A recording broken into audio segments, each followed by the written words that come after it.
My dear friends, welcome in vision chemistry classes. आज की class में हम लोग पढ़ेंगे विद्युत रासायनिक सेल तथा विद्युत अपघटनी सेल में अंतर। विद्युत रासायनिक सेल तथा विद्युत अपघटनी सेल में अंतर पढ़ेंगे। ओके, तो जिन लोगों ने मेरे चैनल को सब्सक्राइब नहीं किया तो सब्सक्राइब कर लें। आपका सब्सक्राइब करना बहुत जरूरी है।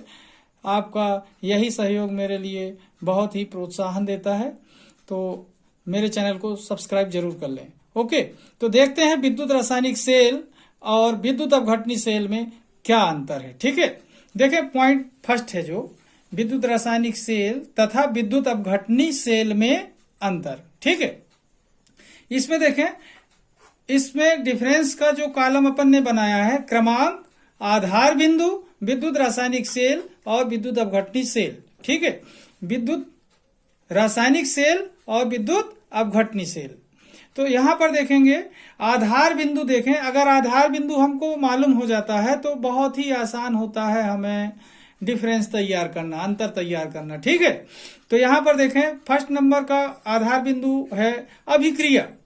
अभिक्रिया पर देखें कि कौन सी अभिक्रिया होती है विद्युत रासायनिक सेल में और कौन सी अभिक्रिया होती है विद्युत अपघटनी सेल में। ठीक है, तो यहां पर देखें अभिक्रिया, फर्स्ट पॉइंट पर डिफरेंस बता रहे हैं, अंतर बताना चाहते हैं। तो इसमें देखें अभिक्रिया, कौन सी अभिक्रिया होती है विद्युत रासायनिक सेल में। तो देखें विद्युत रासायनिक सेल में रेडॉक्स अभिक्रिया होती है। कौन सी अभिक्रिया होती है? रेडॉक्स अभिक्रिया होती है। ओके, और विद्युत रासायनिक सेल में विद्युत अपघटन अभिक्रिया होती है। कौन सी अभिक्रिया होती है? विद्युत अपघटन अभिक्रिया होती है।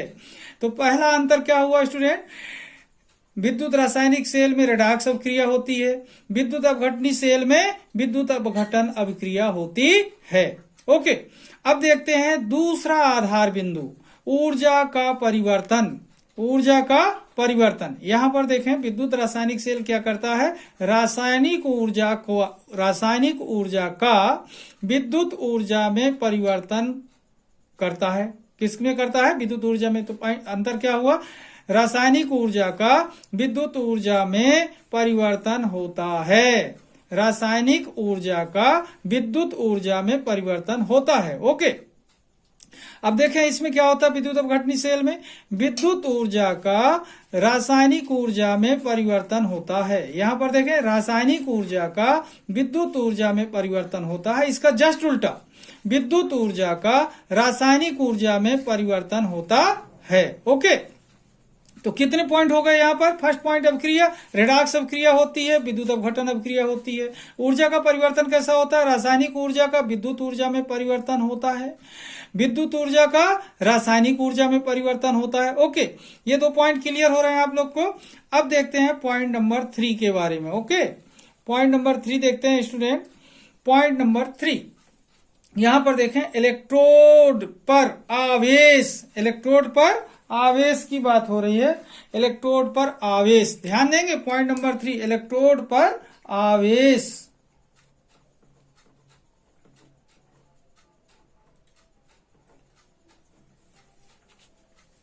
देखिए इलेक्ट्रोड पर, पॉइंट थर्ड की बात कर रहे हैं, इलेक्ट्रोड पर आवेश। यह देखना है कि विद्युत रासायनिक सेल में जो इलेक्ट्रोड होता है उसमें कौन सा आवेश होता है, और विद्युत रासायनिक सेल के बाद देखें, यहां पर देखें विद्युत रासायनिक सेल में जो इलेक्ट्रोड होते हैं उस पर कौन सा चार्ज होता है, विद्युत अपघटनी सेल में जो इलेक्ट्रोड होते हैं उसमें कौन सा चार्ज होता है। तो देखें जो विद्युत रासायनिक सेल है उसमें एनोड ऋण आवेशित होता है, मतलब ऋण चार्ज होता है। विद्युत रासायनिक सेल का एनोड कैसा होता है? ऋण आवेशित होता है, तथा कैथोड धनावेशित होता है। इसका जस्ट उल्टा विद्युत अपघटनी सेल में होता है, एनोड धनावेशित होता है तथा कैथोड ऋण आवेशित होता है। ओके, तो क्या हुआ? इलेक्ट्रोड पर आवेश, एनोड ऋणावेशित होता है तथा कैथोड धनावेशित होता है, जबकि विद्युत अपघटनी सेल में एनोड धनावेशित होता है तथा कैथोड ऋणावेशित होता है। ओके, अब देखते हैं पॉइंट नंबर 4। ठीक है, फोर्थ पॉइंट देखें, इलेक्ट्रोड और विलयन। इलेक्ट्रोड और विलयन देखें पॉइंट 4 पर, जो आधार बिंदु इलेक्ट्रोड और विलयन। इसमें देखें विद्युत रासायनिक सेल में दोनों इलेक्ट्रोड अलग अलग विलयन में डूबे होते हैं। ध्यान देंगे, दोनों इलेक्ट्रोड अलग अलग विलयन में डूबे होते हैं। विद्युत अपघटनी सेल में दोनों इलेक्ट्रोड एक ही विलयन में डूबे होते हैं। ओके, दोनों इलेक्ट्रोड एक ही विलयन में डूबे होते हैं, जबकि रासायनिक सेल में, विद्युत रासायनिक सेल में क्या होता है, दोनों इलेक्ट्रोड अलग अलग विलयन में डूबे होते हैं। और इसमें क्या होता है, दोनों इलेक्ट्रोड एक ही विलयन में डूबे होते हैं। ओके, 5th नंबर का पॉइंट देखें, लवण सेतु। लवण सेतु, तो विद्युत रासायनिक सेल में देखें, इसमें लवण सेतु की आवश्यकता होती है। विद्युत रासायनिक सेल में लवण सेतु लगता है। विद्युत रासायनिक सेल में क्या होता है, इसमें लवण सेतु की आवश्यकता होती है। और विद्युत अपघटनी सेल में देखें, इसमें लवण सेतु की आवश्यकता नहीं होती। ओके, 6th नंबर का पॉइंट देखें, मुक्त ऊर्जा में परिवर्तन। विद्युत रासायनिक सेल और विद्युत अपघटनी सेल में मुक्त ऊर्जा में किस तरीके का परिवर्तन आता है, ये पॉइंट बताएगा। ठीक है, तो इसमें देखें कि विद्युत रासायनिक सेल में क्या होता है, 6 नंबर का पॉइंट बोल रहा है कि कार्य करने पर मुक्त ऊर्जा में कमी आती है। कार्य करने पर मुक्त ऊर्जा में कमी आती है, अर्थात डेल जी लेस देन जीरो। डेल जी लेस देन जीरो मतलब डेल जी कम है, जीरो से कम होता जाता है। और विद्युत अपघटनी सेल में क्या होता है, देखें यहां पर, कार्य करने पर मुक्त ऊर्जा में वृद्धि होती है। कार्य करने पर मुक्त ऊर्जा में क्या होती है, वृद्धि होती है, अर्थात डेल जी ग्रेटर देन जीरो। डेल जी क्या होगा, जीरो से बड़ा होगा। ओके, अब पॉइंट नंबर देखते हैं अपन 7th, कार्य। सेल में देखें, कार्य के बारे में बता रहे हैं। विद्युत रासायनिक सेल में क्या होता है, सेल द्वारा कार्य किया जाता है। सेल द्वारा कार्य किया जाता है। और विद्युत अपघटनी सेल में देखें, सेल पर कार्य किया जाता है। थोड़ा सा अंतर है, सेल पर कार्य किया जाता है और इसमें सेल द्वारा कार्य किया जाता है।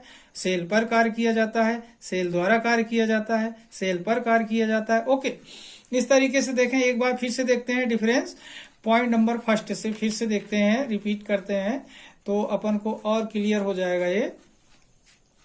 ओके, अब यहां पर देखें, सबसे पहले आधार बिंदु, विद्युत रासायनिक सेल, विद्युत अपघटनी सेल। अभिक्रिया, रेडॉक्स अभिक्रिया होती है, विद्युत अपघटन अभिक्रिया होती है। ऊर्जा का परिवर्तन, रासायनिक ऊर्जा का विद्युत ऊर्जा में परिवर्तन होता है, विद्युत ऊर्जा का रासायनिक ऊर्जा में परिवर्तन होता है। इसके बाद देखते हैं इलेक्ट्रोड पर आवेश। एनोड ऋण आवेशित होता है, कैथोड धन आवेशित होता है। विद्युत अपघटनी सेल में क्या होता है, एनोड धन आवेशित होता है, कैथोड ऋण आवेशित होता है। उल्टा होता है इसका विद्युत रासायनिक सेल का। ठीक है, इसके बाद देखते हैं पॉइंट नंबर 4, इलेक्ट्रोड और विलयन। विद्युत रासायनिक सेल में दोनों इलेक्ट्रोड क्या होते हैं, अलग अलग विलयन में डूबे होते हैं। और विद्युत अपघटनी सेल में दोनों इलेक्ट्रोड एक ही विलयन में डूबे होते हैं। ओके, इसके बाद देखते हैं पॉइंट 5, लवण सेतु। विद्युत रासायनिक सेल में क्या होता है, इसमें लवण सेतु की आवश्यकता होती है। और विद्युत अपघटनी सेल में क्या होता है, इसमें लवण सेतु की आवश्यकता नहीं होती। ओके, अब बात करते हैं मुक्त ऊर्जा में परिवर्तन। अगला पॉइंट है 6वां, मुक्त ऊर्जा में परिवर्तन की बात करते हैं। ठीक है, तो देखिए 6वां पॉइंट, मुक्त ऊर्जा में परिवर्तन। कार्य करने पर मुक्त ऊर्जा में कमी आती है, अर्थात डेल जी लेस देन जीरो। और इसमें कार्य करने पर मुक्त ऊर्जा में वृद्धि होती है, अर्थात डेल जी ग्रेटर देन जीरो।